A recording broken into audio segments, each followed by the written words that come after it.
All righty, everybody. Welcome to Talking Real Estate here, Champions Real Estate Team with Berkshire Hathaway Home Services Ambassador Real Estate Company. Mark Wayner here, the team leader, Champions Real Estate Team. Joining me is Jeff Peterson with the Champions Real Estate Team and Russ Williams with Williams Mortgage. So every Wednesday around lunch hour, we get on and talk about what's going on in the real estate market over the last week.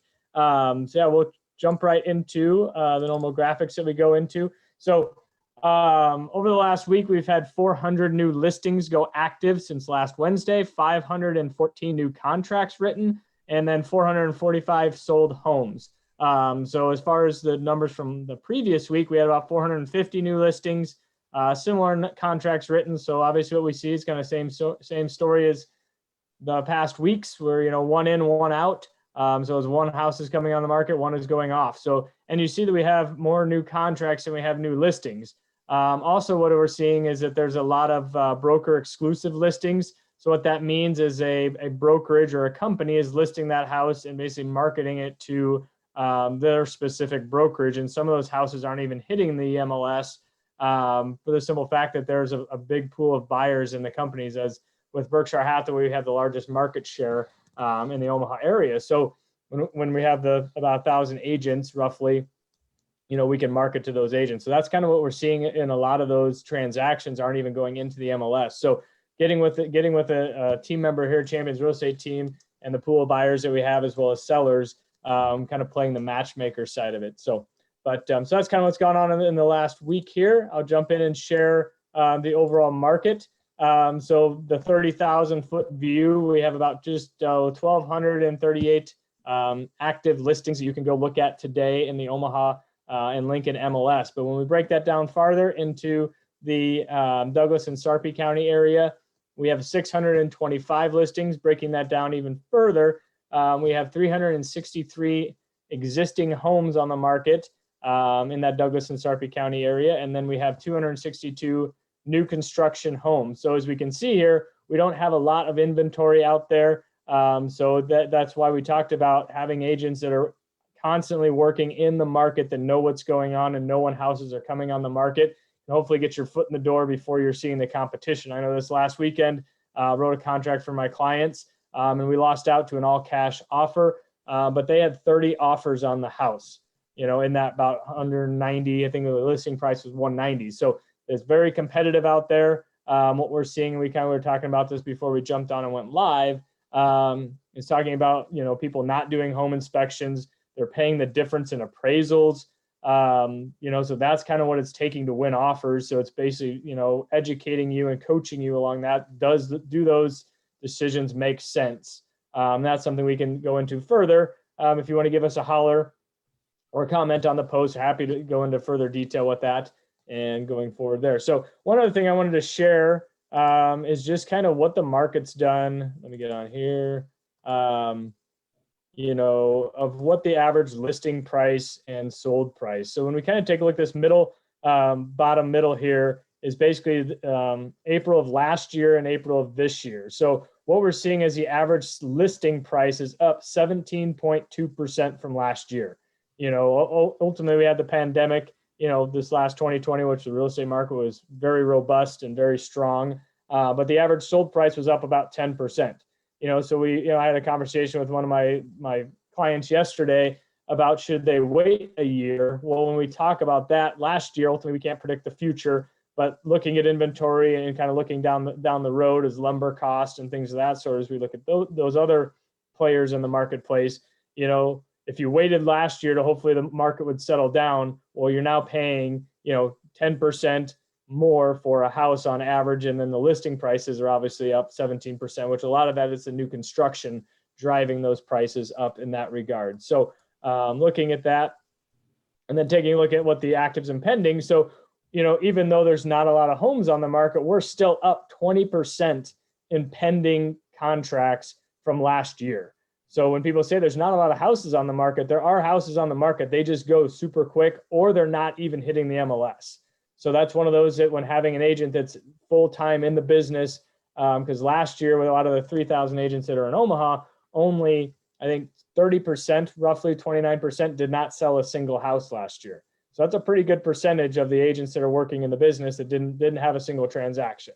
So that's one of those things. The Champions Real Estate team is working with agents that are full-time in the business. When you're writing these contracts and you're going up against 10 offers, 5 offers, 20 offers, 30 offers, you need to know what we can do to best put you in the best position to compete in that market. And, sometimes it comes down to a coin flip, but we want to be at least on the right side of that coin. So, yeah, that's kind of the general gist of the market. I guess we'll jump in, touch base with Russ Williams here on what the market is doing.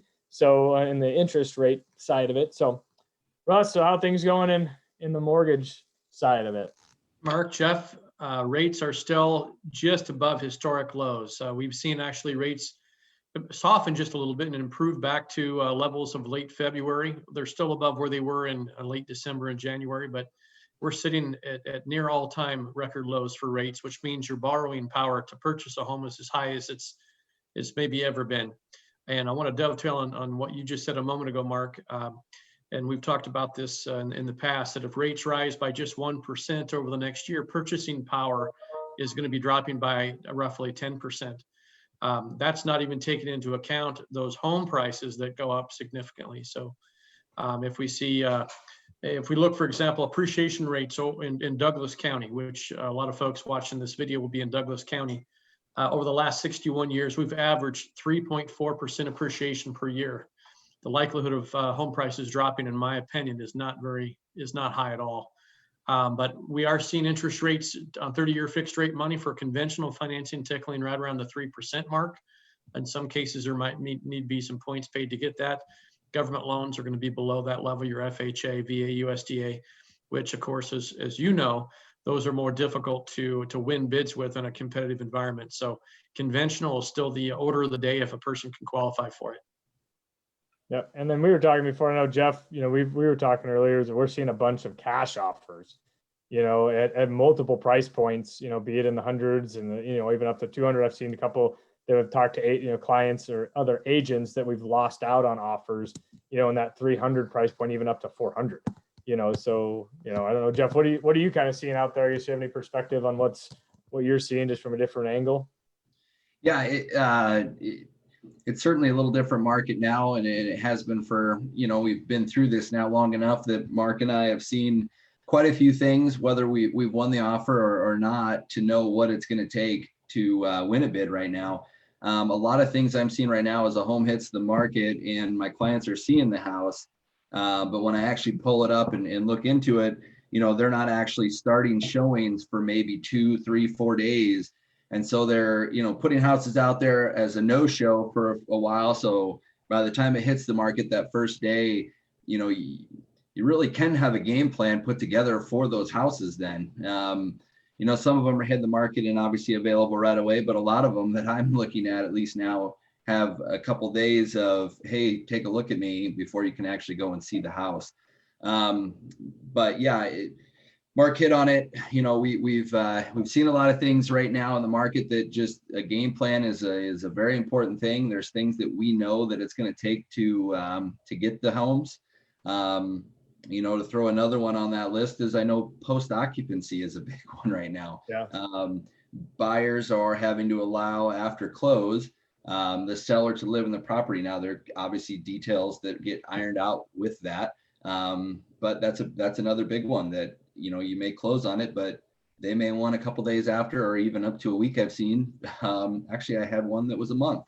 Now they're not all that extreme, but, plan on probably closing and allowing them then to move out after the fact. That's something that we're seeing. And so it's knowing all of those things that you need to do right now on an offer to win it, and then putting that into plan. And so, that's just another one of them. So, other than that though, it's still a great time. As Russ said, rates are low. There's a lot out there, especially if you have a house to sell with it. We can talk about a game plan on that one.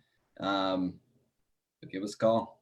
Yeah. And I think like you said, that post occupancy can be a little different. So, having done it myself, before and running in the contract, it's making sure that you have, that seller gets renter's insurance and stuff like that, like we said, dealing with an experienced agent that knows how to make sure that essentially you're entering a landlord-tenant relationship, when you're doing that, and making sure there's an end date that they're not going to stay there, inevitably forever, I think there's a story I saw on, that was out in California that they sold the house and then the guy never left. And then basically they're trying to get him out because now there's the moratorium on evictions in California. And so the courts are saying, oh, you can't kick anybody out because of the COVID restrictions. So these people paid for a house and now they got somebody staying in their house that truly, is basically just squatting in there. And based on the red tape stuff, they can't get them out, last I'd heard. But anyway, so it's making sure that you're, we have, there's, having teaching, continuing education classes and coaching other agents, there's a lot of stories that I've heard over, nationally and stuff, but you still have to be aware of. I mean, those are those rare instances, but, it's one of those things. That's why we make sure that our contracts are buttoned up and we have everything in writing, and it's not, oh, well, someone said this and someone said this. It's just making sure that everything's written. So, but as always, give us a holler if you have any questions. You can jump on our website here at championsrealestateteam.com. Check out all those active listings. Give us a holler, and if we have other houses that we know that are coming up, we can reach out to our databases and see what's going on. Some people, I've had some of my past clients like, hey, Mark, if you get us a certain price, we'll move. Just don't tell my wife that yet. But it's one of those, you kind of jokingly, but there are some people out there that are willing to pay a premium for those houses. And then the next step is just basically finding another place to go. And then that's when Jeff kind of said that post-occupancy may come into play so that you have, a time frame to find another house with regards to that. So you guys have anything else to add? Great job. Yeah, I think it's try to keep it short and sweet to the point. So appreciate everyone listening. If you're listening, live, give us a holler. You can call me 402-672-7670. Text me. Give Jeff a holler 402-960-6823. Or if you got any mortgage questions, give Russ a holler. He also teaches the finance class for Results School of Real Estate. So he's teaching agents about the financing stuff. So he's very, very well versed in all the different mortgage products that are out there. And then being a mortgage broker himself, he can basically shop the rates around and find you the best product that's going to make sense for you. Because if you walk into a mortgage lender and they're basically like, oh, hey, we got a great product for you, we'll do this, this, and this, and if it's not going to help you win the bid, or if it's not in the best interest of you, that's why we always, try to team up with a lender that's basically going to educate you. And maybe they'll say, hey, now is not the time to pull the trigger, and that's what we're here to go through that with you. If you need to, save more for a down payment, clean up the credit, or things of that sort. So, but appreciate Russ jumping on with us again. So like I said, his number is 402-290-8936. And appreciate everyone listening, and have a great rest of the week. And we will see you next week around the same time.